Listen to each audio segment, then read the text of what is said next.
அன்பின் பிதாவே அப்பா, எங்களை எமது கருத்தில் ஒப்புக் கொடுக்கிறோம். அறிந்தும் அறியாமல் செய்த தவறுகளை மன்னிங்கப்பா. எங்களிடத்தில் அநேக குற்றங்கள் உண்டு, குறைகள் உண்டப்பா. தயவாய் மன்னிங்க தகப்பனே.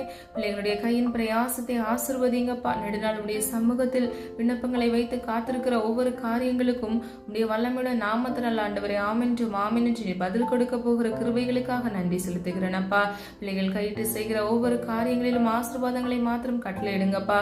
வேதனை உண்டாக்குற வழி உடைய பிள்ளைகளிடத்தில் இருக்கும் என்றால் அப்பா, அந்த வேதனை உண்டாக்குற வழிகளிலிருந்து தீங்கிலிருந்து பிள்ளைகளை விடுவித்து காத்துக்கொள்ளுங்க தகப்பனே. வலது இடதுபுறம் சாய்ந்து விழுந்து போகாதபடிக்கு உடைய நித்திய பரிசுத்த வழியில் நடந்து உடைய பிள்ளைகளுக்கு நீர் கொடுத்த வாக்குத்தத்தத்தின்படி ஜீவகிரீடத்தை ஒவ்வொருவரும் சுதந்திரித்துக் கொள்ள கர்த்தர் தாமே கிருபை செய்யுங்க. காத்துக்கொள்ளுங்க, பொறுப்படுத்திக் கொள்ளுங்கப்பா.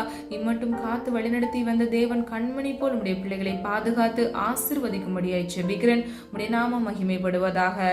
இயேசுவின் மூலம் ஜெபிக்கிறோம் பிதாவே, ஆமீன். God bless you.